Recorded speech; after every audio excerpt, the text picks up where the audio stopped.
আবারও হত্যা চেষ্টার কবলে মার্কিন প্রেসিডেন্ট ডোনাল্ড ট্রাম্প। ওয়াশিংটনের একটি হোটেলে তার উপস্থিতিতেই ভয়াবহ গোলাগুলির ঘটনা ঘটেছে। যদিও এই যাত্রায় প্রাণে রক্ষা পেয়েছেন তিনি, তবে বন্ধু ট্রাম্পের ওপর চলা এই হত্যা চেষ্টার ঘটনায় তীব্র নিন্দা জানিয়েছেন ভারতের প্রধানমন্ত্রী নরেন্দ্র মোদী। সেই সঙ্গে দিয়েছেন নতুন বার্তা।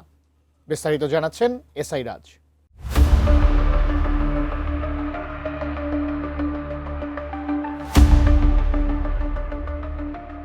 যুক্তরাষ্ট্রের ওয়াশিংটন হিলটন হোটেলে সবাই তখন ব্যস্ত নৈশভোজে। এরই মধ্যে সেখানে উপস্থিত হন মার্কিন প্রেসিডেন্ট ডোনাল্ড ট্রাম্প ও ফার্স্ট লেডি মেলানিয়া ট্রাম্প। ছিলেন ভাইস প্রেসিডেন্ট জেডি ভ্যান্স, মন্ত্রিসভার সদস্য ও আমন্ত্রিত 2600 অতিথি। কিন্তু হঠাৎ বদলে যায় পরিস্থিতি। পরপর কয়েক রাউন্ড গুলির শব্দে আতঙ্ক ছড়িয়ে পড়ে পুরো হলরুমে।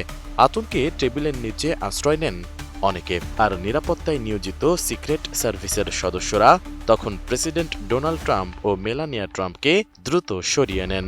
সে সময় কড়া নিরাপত্তায় নিজেকে আড়াল করতে গিয়ে আতঙ্কে হুমড়ি খেয়ে পড়ে যান ট্রাম্প। শনিবার স্থানীয় সময় রাতে এ ঘটনা ঘটে। যদিও এ যাত্রায় পুরোপুরি অক্ষত আছেন president Trump, first lady Melania Trump সহ মন্ত্রিসভার সব সদস্য, তবুও এটিকে মার্কিন রাজনৈতিক ইতিহাসে এক হতাশাজনক ঘটনা বলে আখ্যা দিচ্ছেন সবাই। সেই সাথে দেশটির নিরাপত্তা বলয় নিয়েও প্রশ্ন উঠছে। এদিকে বন্ধু ট্রাম্পের অনুষ্ঠানে গোলাগুলির এ ঘটনায় তীব্র নিন্দা জানিয়েছেন ভারতের প্রধানমন্ত্রী নরেন্দ্র মোদী। ভারতীয় সংবাদ মাধ্যম ইন্ডিয়া টুডে বলছে, ভারতের প্রধানমন্ত্রী নরেন্দ্র মোদী রোববার হোয়াইট হাউস সংবাদদাতাদের নৈশভোজে গুলির ঘটনার নিন্দা জানিয়েছেন। সেই সাথে তিনি স্বস্তি প্রকাশ করেছেন যে মার্কিন president Donald Trump, first lady Melania Trump ও ভাইস প্রেসিডেন্ট জেডি ভ্যান্স নিরাপদে আছেন।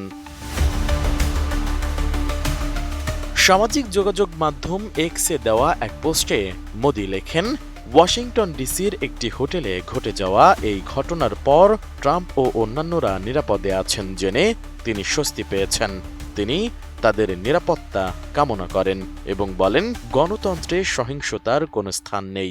এ ধরনের ঘটনা স্পষ্টভাবে নিন্দা করা উচিত। এর আগে 2024 সালের নির্বাচনী প্রচারের সময় ট্রাম্প সরাসরি দুইবার হত্যা চেষ্টার মুখে পড়েন। পেনসিলভানিয়ার বাটলারে এক সমাবেশে থমাস ম্যাথিউ ক্রুস নামের এক বন্দুকধারী AR স্টাইল 5.56 রাইফেল দিয়ে গুলি চালান। তখন একটি গুলি ট্রাম্পের ডান কান ছুঁয়ে যায় এবং এক সমর্থক নিহত হন। পরে সিক্রেট সার্ভিসের সদস্যরা হামলাকারীকে গুলি করে হত্যা করে। একই বছর ফ্লোরিডার ওয়েস্ট পাম বিচে ট্রাম্প ইন্টারন্যাশনাল গলফ ক্লাবে রায়ান ওয়েলসলি রুথ নামের এক ব্যক্তিকে রাইফেল সহ দেখা যায়। এক সিক্রেট সার্ভিস এজেন্ট গুলি চালালে তিনি পালিয়ে যান। পরে গ্রেপ্তার হন এবং বর্তমানে যাবজ্জীবন কারাদণ্ড ভোগ করছেন তিনি। এসআই রাজ, এটিএন নিউজ।